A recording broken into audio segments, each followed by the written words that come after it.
नमस्कार दोस्तों, मैं आप सभी का स्वागत करता हूं अपने YouTube चैनल एग्ज़ाम कॉपी में। दोस्तों, जैसा कि आप सभी को पता है कि मध्यकालीन भारत के इतिहास का हम शुरुआत कर चुके हैं, जिसमें आज ये हमारी दूसरी क्लास होगी गुलाम वंश। ठीक है, तो इसको हम क्रम से पढ़ेंगे। ठीक है, पहले हम गुलाम वंश पढ़ेंगे, फिर खिलजी वंश, फिर तुगलक, फिर सैयद, फिर लोदी। ठीक है, तो उसके बाद फिर हम आगे जाएंगे, आगे की तरफ हम मूव करेंगे, लेकिन पहले हमें क्रम से पहले इन्हीं को देखना है: गुलाम, खिलजी, तुगलक, सैयद और लोदी। ठीक है, गुलाम वंश की हम आज बात करेंगे 1206 से 1290 के बीच में। ठीक है, हम देखेंगे कि गुलाम वंश के कितने शासक हुए, क्या क्या उनका नाम था और क्या क्या इम्पोर्टेंट पॉइंट्स है जो मतलब प्रश्न बनता है जहाँ से। ठीक है, तो ठीक है दोस्तों, अगर आपने चैनल को सब्सक्राइब नहीं किया तो प्लीज़ सब्सक्राइब कर लीजिए, बेल आइकन को ऑन कर लीजिए, लाइक कीजिए, कमेंट कीजिए और शेयर कीजिए। तो अब मैं वीडियो को स्टार्ट करता हूँ। ठीक है, जैसा कि आप सभी को पता है, एक मिनट रुकिए। जैसा कि आप सभी को पता ही होगा कि पिछले क्लास में मैंने बताया था कि किस प्रकार से मोहम्मद गौरी ने जयचंद को भी हराया। ठीक है, 1194 में, और किस प्रकार से उसने पृथ्वीराज चौहान को भी हराया था 1192 में। ठीक है, और इन दोनों राजाओं को हराने के बाद इसका एक गुलाम था, ठीक है, उसको ये भारत में मतलब छोड़ देता है, जिसका नाम था कुतुबुद्दीन ऐबक, और वापस ये अपना लौटने लगता है, ये जाने लगता है अफ़गानिस्तान की तरफ। बट प्रॉब्लम ये हुआ कि रास्ते में जब ये जा रहा था तो इसको मतलब कुछ लोगों के द्वारा इसकी हत्या कर दी जाती है।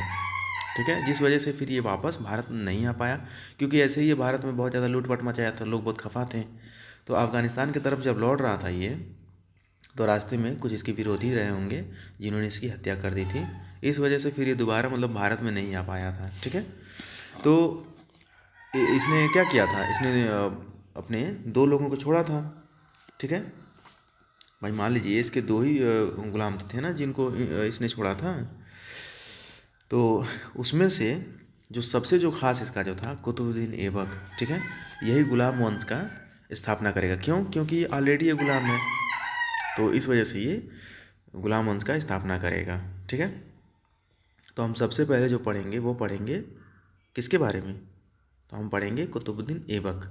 पहले हम ऐबक के बारे में पढ़ेंगे। ठीक है, फिर इल्तुतमिश के बारे में पढ़ेंगे जो कि इसका दामाद होगा, फिर रजिया सुल्तान के बारे में पढ़ेंगे जो कि इल्तुतमिश की बेटी होगी, फिर बलबन के बारे में पढ़ेंगे, फिर नसरुद्दीन मोहम्मद के बारे में पढ़ेंगे, और हमारा गुलाम वंश ख़त्म हो जाएगा। जो भी इनसे इंपॉर्टेंट पॉइंट्स हैं उनको हम देखते चलेंगे। ठीक है, तो पहले हम देखेंगे किसको? ऐबक को। ठीक है,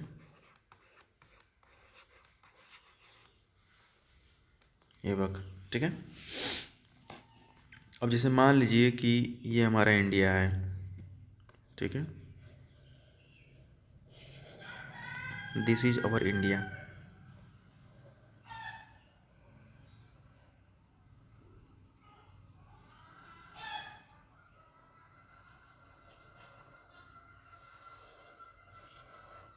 ये हमारा भारत है। ठीक है, और यहाँ पर केंद्र है इसका दिल्ली। और उस टाइम पर ऐसा हुआ करता था कि जो दिल्ली में शासन करेगा वो पूरे भारत पर शासन कर सकता है काफ़ी ईजिली, काफ़ी आसानी से। ठीक है, तो ये हमारी दिल्ली हो गई। ठीक है, ये हमारी दिल्ली है। ठीक है, और यहीं पर गुलाम वंश का स्थापना होगा। ठीक है, इस सेंटर में ही। ठीक ना, तो हम क्या देखेंगे यहाँ पर? गुलाम वंश के संस्थापक, गुलाम वंश का संस्थापक कौन था? तो कुतुबुद्दीन ऐबक। डायरेक्ट यहाँ से क्वेश्चन बन जाएगा कि गुलाम वंश का संस्थापक किसे माना जाता है या कौन है, तो आपको बताना होगा कि कुतुबुद्दीन ऐबक है। ठीक है, इसको आपको ध्यान रखना है। अच्छा, आगे आगे ये है कि तुर्क परिवार में इसका जन्म हुआ था। ठीक है, और ये मोहम्मद गौरी का मुख्य कमांडर चीफ था। ठीक है भाई, जाहिर सी बात है कि इतना बड़ा जिम्मेदारी दे करके गया है, तो जाहिर सी बात है कि ये मतलब उसका बहुत करीबी रहा होगा, बहुत इसका खास रहा होगा। ठीक है, तो इसका मुख्य कमांडर ऑफ चीफ था इसका, ये गौरी का। ठीक ना, और 1192 में ही इसने 1192 में इसने मतलब इसको कार्यभार सौंप दिया था। गौरी ने कार्यभार सौंपा, ठीक है, कार्यभार सौंप दिया था। ठीक, तो उत्तर भारत में प्रथम ये इस्लामिक स्मारक बनाया था इसने, ठीक ना। क्या बनाया था? तो 2.5 दिन का झोपड़ा किसने बनाया था? तो ये कुतुबुद्दीन ऐबक ने बनाया था, ठीक है। और एक कुवैत उल इस्लाम, कुवैत उल इस्लाम तो उतना खैर इम्पोर्टेंट नहीं है, लेकिन 2.5 दिन का झोपड़ा हमेशा पूछा जाता है, ठीक है, तो इसको आपको ध्यान रखना है। कुतुबुद्दीन ऐबक को लाख बख्श के नाम से भी जाना जाता है, ठीक है।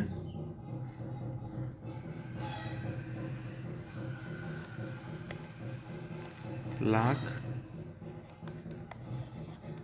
बख्श, लाख बख्श के नाम से इसको जाना जाता है। लाख बख्श का अर्थ क्या होता है? कि जो लाखों रुपया अपने लोगों में बांट दे, ठीक है, यानी कि बहुत बड़ा दानी रहा होगा ये, ठीक ना, जिस वजह से मतलब इसका नाम, मतलब इसको लाख बख्श के नाम से भी इसको जाना जाता था, ठीक है। देखिए 1210 में चौगान खेलते हुए, ठीक है, चौगान खेलते हुए क्या हो गया? इसका मृत्यु हो गया, मृत्यु। इसको पोलो भी कहते हैं, ठीक ना। घोड़े पर आप मतलब बैठ करके और बॉल को हिट करते हैं आप, ठीक ना। तो ये ऐसा बताया जाता है कि मतलब ये घोड़े पर से गिर गया था और इसका डेथ हो गया था। तो इन सब चीज़ों को आपको याद रखना है। इल्तुतमिश से रिलेटेड इतने ही पॉइंट हैं, ठीक है, इल्तुतमिश कह रहे हैं, कुतुबुद्दीन ऐबक से रिलेटेड इतने ही पॉइंट हैं, ठीक है। तो इनको आपको विशेष रूप से ध्यान रखना है। तो पहला पॉइंट ये बनेगा कि गुलाम वंश का स्थापना किसने किया था? तो कुतुबुद्दीन ऐबक ने किया था, ठीक है। इसको किस नाम से जाना जाता था? तो लाख बख्श के नाम से जाना जाता था। और 1210 में इसकी मृत्यु हो जाती है चौगान खेलते हुए, ठीक है, इसको आपको ध्यान रखना है। अब इसके बाद हम देखेंगे आराम शाह। आराम शाह के बारे में हम बात करने जा रहे हैं। आराम शाह,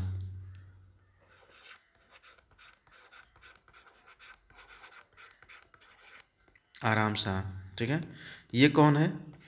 तो ये है ऐबक का बेटा, ऐबक का बेटा, ऐबक का ये बेटा था, यानी कि कुतुबुद्दीन ऐबक का ये बेटा था, ठीक है। लेकिन इसी ऐबक का एक दामाद भी था। क्या नाम था उसका? इल्तुतमिश, ठीक है। मतलब अब यहाँ पर देखिए दो चीज़ें आपको समझना पड़ेगा कि राजा किसको बनना चाहिए था? राजा बनना चाहिए था आराम शाह को, लेकिन बनेगा कौन? शासन कौन करेगा? इल्तुतमिश करेगा। क्यों? क्योंकि आराम शाह का जो उम्र है वो बहुत बहुत अभी छोटा बच्चा है वो, ठीक है। छोटा बच्चा मीन्स मतलब कि बहुत छोटा नहीं है, ठीक है, लेकिन उतना परिपक्व अभी नहीं है वो, ठीक है। इस वजह से इल्तुतमिश क्या करेगा कि ये इल्तुतमिश इल्तुतमिश क्या करेगा कि इसको आराम शाह को कैसे मारेगा? खाने में जहर दे देगा, खाने में जहर दे दिया, ठीक है, और वो खा करके मर गया।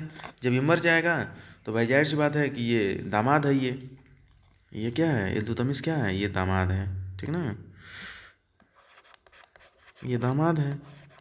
तो भाई जाहिर सी बात है कि बेटा बचा नहीं तो दामाद को ही गद्दी पे लोग बैठाएंगे और ये बैठ जाएगा भी आराम से, ठीक ना।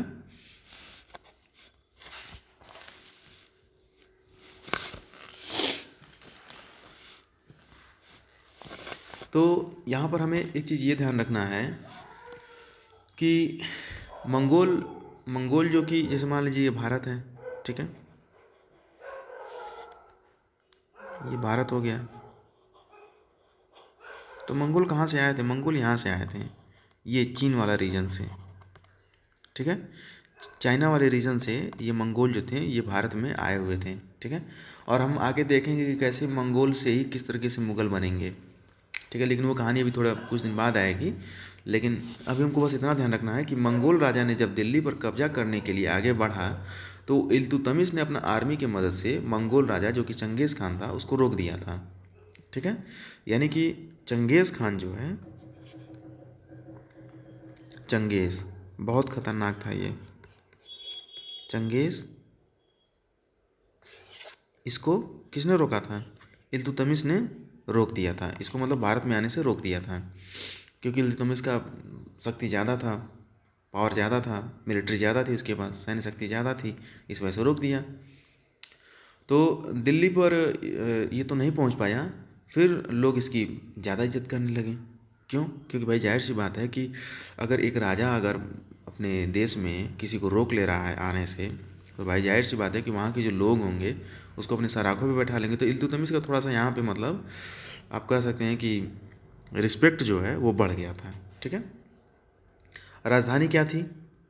तो चंगेज़ खान को तो यहीं रोक दिया। राजधानी इसने क्या बनाया था इल्तुतमिश ने? तो राजधानी जो थी इसके टाइम पर वो थी, क्या थी? लाहौर। ठीक है, लाहौर की इसने कैपिटल बनाया था। ठीक है, इस तरीके से आपको इसको ध्यान रखना है। तो इसीलिए दिल्ली सल्तनत का जो असली जो संस्थापक माना जाता है ना, वो इल्तुतमिश को माना जाता है, लेकिन असली संस्थापक तो इसको माना जाता है, लेकिन मतलब जो किया था जिसने, वो था कुतुबुद्दीन ऐबक ने किया था। ठीक है, जैसे हमने जैन धर्म में भी देखा था, ठीक ना, महावीर स्वामी को माना जाता था एकदम वास्तविक संस्थापक। ठीक है। अच्छा, तो इल्तुतमिश के बारे में थोड़ा सा यहाँ पर हम हेडिंग डाल देते हैं। ये तो उसकी कहानी थी। अब इल्तुतमिश, ठीक है, 1211 से 1236 तक, तकरीबन 25 साल तक ये शासन करेगा। ठीक है। तो कुतुब मीनार को इसने पूर्ण कराया था। ठीक है, सबसे पहली चीज़ तो आपको यही ध्यान रखना है कि कुतुब मीनार को इसने पूरा बनवा करके रख दिया था। ठीक है, और कई मस्जिद भी बनाया, कई नहर भी बनवाया था। इसके टाइम पर 2 सिक्के थे, इनको आपको थोड़ा ध्यान रखिएगा। 2 सिक्के थे, एक सिल्वर जो कि चांदी का था, ठीक है, और एक कॉपर का था, ठीक है। तो जो चांदी वाला था उसको टका कहते थे, ठीक है, और जो कॉपर का था उसको जीतल कहते थे। ठीक है, ये दोनों कॉइन्स हैं, इल्तुतमिश ने इनको चलाया था। ठीक है, फिर इकतारी प्रथा भी इसने चलाया। इकतारी प्रणाली, इसमें क्या था? तो इसमें ये था कि मान लीजिए कि ये पूरी सल्तनत है। ठीक है, अब इतना बड़ा सल्तनत है तो इसको अकेले संभाल पाना तो मुश्किल है। तो इल्तुतमिश ने क्या किया, इसको छोटे छोटे भागों में बांट दिया। तो यहाँ पर जो था, यहाँ पर था आपका ऑफिसर, ठीक है, और यहाँ पर जो थे इसके छोटे छोटे अधिकारी थे। ठीक है, छोटे छोटे अधिकारी। इकतारी प्रथा में ऐसे ही होता था। ठीक है, पूरी सल्तनत को संभालने के लिए इसने क्या किया, 8 हिस्से में इसने बांट दिया था, उसको ही एकता कहते हैं। ठीक है, और इन 8 लोगों की अपनी आर्मी भी थी, टैक्स भी वसूलते थे, आर्मी का खर्च भी निकालते थे।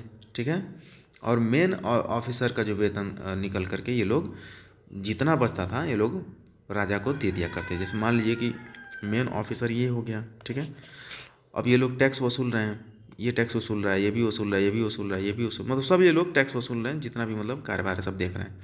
तो ये लोग क्या करते थे कि टैक्स वसूलने के बाद अपनी सैलरी प्लस इस ऑफिसर की सैलरी रखने के बाद बाकी जो बचता था, एक अच्छा खासा हिस्सा बचता था, वो जो मुख्य जो राजा हुआ करता था इल्तुतमिश, उसको ये लोग दे देते थे।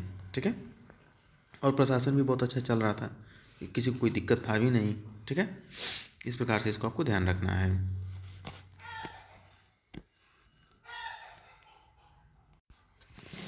देखिए तुजिक ए चहलगानी नाम का एक मतलब एक निकाय हुआ करता था। ठीक है, इसमें क्या था कि इसमें तुजुक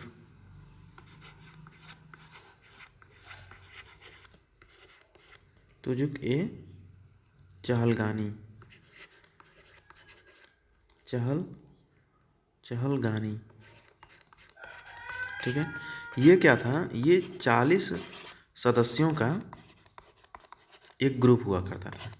इसमें क्या था, मान लीजिए 40 लोग हो गए हैं, तो वो 40 लोग, जैसे कि आप करंट में मतलब ऐसे जोड़ सकते हैं जैसे कि कैबिनेट मिनिस्टर होता है ना, ठीक है, तो उसमें क्या होता है कि मतलब प्रधानमंत्री के काफ़ी करीबी लोग होते हैं, ठीक है, वही उसको सलाह देते हैं और उसी हिसाब से वो प्रधानमंत्री जो होते हैं काम करते हैं, चाहे मुख्यमंत्री भी काम करते हैं, ठीक है।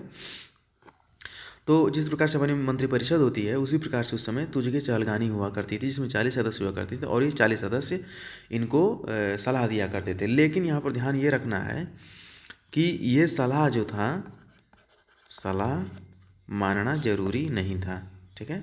मतलब राजा चाहता तो मानता, नहीं चाहता तो नहीं मानता, उसे कोई दिक्कत नहीं था, ठीक है। फिर उसके बाद इसकी पुत्री हुई, इल्तुतमिश की पुत्री हुई। क्या नाम था इसका? तो ये थी रजिया सुल्तान, ठीक है। और रजिया सुल्तान के बारे में ऐसा बताया जाता है कि इसका जो वेशभूषा जो था, हाव भाव जो था, वो एकदम एक लड़के की तरह था। यहाँ तक कि जब ये अपने दरबार में आती थी तो एकदम जैसे कि पुरुष लोग जो कपड़े धारण करते थे उसी प्रकार से वो भी अपने वस्त्रों को धारण करती थी और उसी प्रकार से राज दरबार में आया करती थी। तो इल्तुतमिश के बाद रजिया सुल्तान ही जो है, मतलब अच्छा देखिए यहाँ पर सुल्तान शब्द लगाया हुआ है इसके नाम के आगे, ठीक है। इससे आप समझ सकते हैं कि रजिया अपने आप को क्या समझती थी, ठीक है। उसको उसको लड़कियों की तरह रहना ही नहीं था, उसको लड़कों की तरह रहना था, एकदम एक राजा की तरह, एक सुल्तान की तरह। इसलिए उसने अपने नाम के आगे रजिया सुल्तान शब्द को जुड़वाया, ठीक है। तो लेकिन रजिया सुल्तान के बारे में देखिए बहुत कुछ मतलब इम्पोर्टेंट नहीं है इसमें, ठीक है। तो रजिया सुल्तान को स्किप करते हैं हम, ठीक है, क्योंकि मैं आपको बता दूं कि रजिया सुल्तान के बारे में वैसे भी कुछ इंपॉर्टेंट चीज़ें नहीं हैं, ठीक है। और इसका भी मतलब कत्ल हो जाता है, मर्डर हो जाता है इसका, क्योंकि याकूत नाम का एक शख्स था, ठीक है, जो कि जो इन लोगों के जो घोड़े हुआ करते थे उनका देखभाल करता था और उसी याकूत के साथ इसका प्रेम संबंध हो जाता है।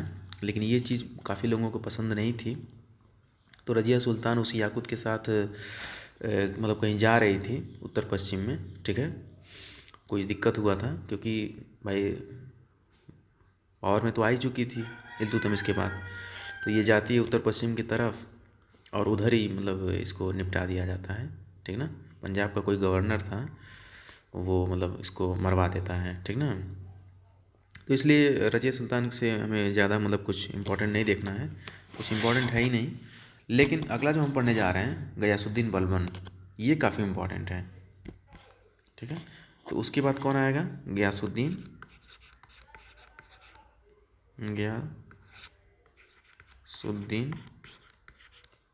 बलबन।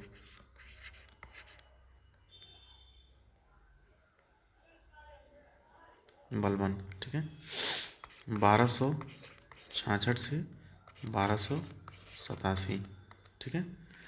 हम यहाँ तक अब देखेंगे इसको, ठीक है। तो सबसे पहले आपको मैं ये बता दूं कि बलबन जो था ये तुजुक ए चहलगामी जो 40 सदस्यों का जो संस्था हुआ करता था, ये इन्हीं में से एक था। ये कौन? गयासुद्दीन बलबन, बलबन बलबन, ठीक है। तो बचे कितने? 39। तो ये क्या करता है कि इस पूरे मतलब ये जो संस्था जो हुआ करती थी तुजुक ए चहलगामी, ये जो निकाय हुआ करता था, इसको जैसे ही ये पावर में आता है तुरंत इसको ख़त्म कर देता है, ठीक है। यानी कि इसको एकदम हटा देता है, कहता है कि नहीं। उसको डर था भाई कि मान लीजिए कि जो भाई हम भी इन्हीं 40 में से आए हुए हैं, तो बाकी जो 39 लोग होंगे वो कहीं ना कहीं हमारे ऊपर अटैक कर सकते हैं, चाहे हमको हटा सकते हैं, चाहे मरवा सकते हैं, ठीक ना। भाई उस समय तो सबको राजा बनना था ना, कोई कॉन्स्टिट्यूशन थोड़े हुआ करता था कि नहीं इसी प्रकार से चलेगा देश, चाहे जो भी कुछ है। वहाँ पर तो ये था कि जो राजा को ख़त्म कर दिया वही राजा बन जाता था, ठीक ना। तो इल्तुतमिश ने तो भाई तुझे चालगामी बनवाया था अपने लिए, वही हमको सलाह देंगे लोग। लेकिन उसके जाने के बाद रजिया सुल्तान आई, रजिया सुल्तान का क्या हाल हुआ आपको पता ही है। फिर उसके बाद गयासुद्दीन बलबन आता है, बलबन तुझे चालगामी को ख़त्म कर देता है क्योंकि कुछ खतरा न महसूस हो रहा था वहाँ से। अच्छा, फिर क्या था कि सबसे पहले हाँ सबसे पहले देखिए इसका एक डायलॉग है, थोड़ा सा याद रखिएगा इसको, ठीक ना, कि मैं इस पृथ्वी पर भगवान की एक परछाई हूँ, ठीक है, मैं इस पृथ्वी पर भगवान की परछाई हूँ, परछाई हूँ। मतलब देख रहे हैं कि बलबन अपने आप को क्या समझता था, अपने आप को करीब करीब भगवान समझता था वो, ठीक ना। बहुत खतरनाक आदमी था ये। आगे देखते हैं इसके बारे में क्या इम्पोर्टेंट है। तो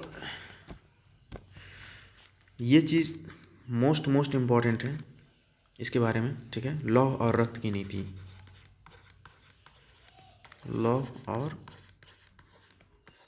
रक्त की नीति किसने बनवाया, किसने बनाया, तो बलबन ने बनाया था। इसको आपको ध्यान रखना है ये चीज़, ठीक है, बलबन ने बनाया था, ठीक है। अच्छा, सल्तनत में उसके बहुत सारे जासूस भी हुआ करते थे जो उसकी मदद करते थे, मारने की कोशिश करने वालों को दीवार के अंदर चुनवा देता था। इतना खतरनाक आदमी था ये, मैंने बताया ना कि ये बहुत डेंजर आदमी था ये। फिर इसने क्या किया कि एक त्यौहार शुरू किया। अब जो भी इम्पोर्टेंट पॉइंट्स है मैं एकदम पॉइंट टू पॉइंट आपको बताता जा रहा हूँ। नवरोज, नवरोज, ठीक है। तो इसका क्या मतलब था, नया साल, नया साल, ठीक है। इसके हिसाब से क्या था, 21 मार्च, 21 मार्च इसके हिसाब से नया साल ये मनाता था, ठीक है। एक त्यौहार को इसने शुरू किया था। और इसने 2 कर्मकांड भी शुरू किए, सिजदा और पैबोस, सिजदा और पैबोस।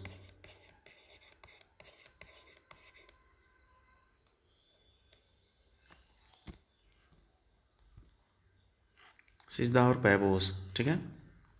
क्या था ये, तो ये ऐसा था कि अगर किसी को मुझसे अगर मिलना है तो वह मेरे महल के सामने पहले सिजदा करेगा, ठीक है। सिजदा का अर्थ क्या होता है कि माथा जो होगा वो ज़मीन पर रखना पड़ेगा और नमाज वाली पोजीशन में आपको आना पड़ेगा। जैसे मुस्लिम लोग कैसे नमाज पढ़ते हैं उसी प्रकार से आपको सिजदा करना है, ठीक ना। ये सिजदा यानी कि माथा ज़मीन पर, ज़मीन पर होना चाहिए, ठीक है, माथा ज़मीन पर होना चाहिए। अच्छा, नमाज वाली पोजीशन में आपको होना है, ठीक है। अच्छा, फिर पैबोस क्या था, तो पैबोस ऐसा था कि पैरों को चूमना, पैरों को चूमना। मतलब ये है कि पहले तो आप सिजदा करेंगे, माथा ज़मीन पर रख करके अंदर जाएंगे, मतलब एकदम नमाज वाली पोजीशन में आप रहेंगे, ठीक है। उसके बाद खड़े होंगे, खड़े होकर उसके पास जाएंगे और पास जाने के बाद आप पैबोस यानी कि उसके पैर को चूमेंगे आप, ठीक ना। मतलब समझ लीजिए कि अपने आप को भगवान ही मानता था, ठीक है। भगवान की परछाई कहना गलत है, भगवान ही मानता था अपने आप को ये बलबन, ठीक ना। अच्छा, तो बलबन की मृत्यु के बाद क्या हुआ, तो कैकबाद गद्दी पर बैठा। कैकबाद पता नहीं उसका पोता था शायद, ठीक ना।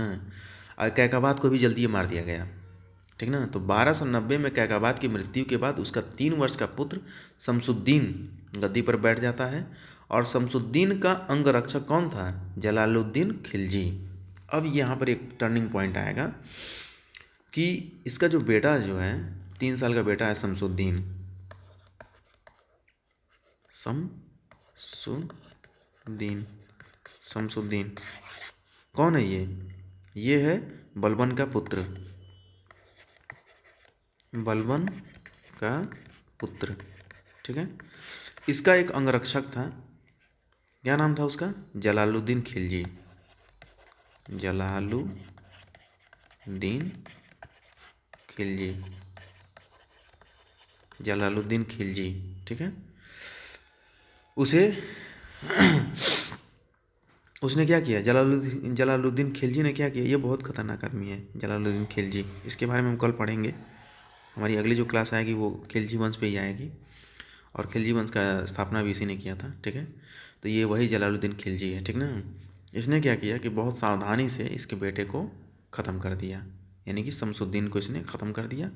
और यहीं पर हम देखते हैं कि 1200 90 में जैसे ही इसका बेटा मरता है शमसुद्दीन, बलबन का जो पुत्र था शमसुद्दीन जैसे ही मरेगा तो गुलाम वंश ख़त्म।